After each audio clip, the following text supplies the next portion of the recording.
ఆ పరిశుద్ధాత్ముని యొక్క సహవాసము, ఆ పరిశుద్ధాత్ముని యొక్క మనతో కలిసి ఉండగల శక్తి, మనలో ఉండగల, మనలో ప్రమేయము చూపగల శక్తి కేవలము పరిశుద్ధాత్ముడు అనగా పిలువబడినటువంటి బైబిల్ గ్రంథము చెప్పే పరిశుద్ధాత్ముడికే కానీ ముహమ్మద్ గారికి అది లేదు. లోకం ఆయనను చూడదు, కానీ మీరు ఆయనను చూస్తారు అని ప్రభువు చెప్పాడు. ఈ లోకము ముహమ్మద్ గారిని చూడలేదా? చూసింది. మరి లోకం ఆయనను చూడదు అని ప్రభు అయిన యేసుక్రీస్తు చెబుతూ ఉంటే ముహమ్మద్ గారు నేను పరిశుద్ధాత్ముడిని అని ఎలా చెప్పుకుంటారు? ఆయన చెప్పి ఉండరు. ఆయన తరువాత రాసుకున్నటువంటి కళ్ళబొల్లి ఇతిహాస పురాణాలుగా ఉన్నటువంటి పుస్తకాలలో రాసుకున్నారు మన సహోదరులు, ముస్లిం సహోదరులు.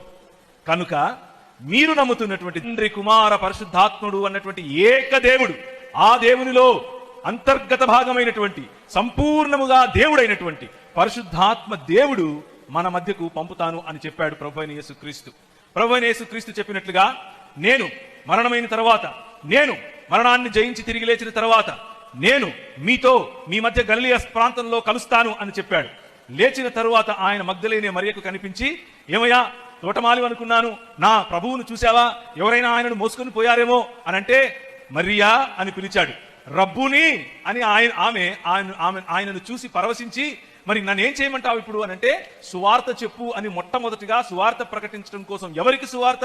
అపోస్తలులకు సువార్త ప్రకటించడం కోసం స్త్రీని ఎన్నుకొని పంపించాడు.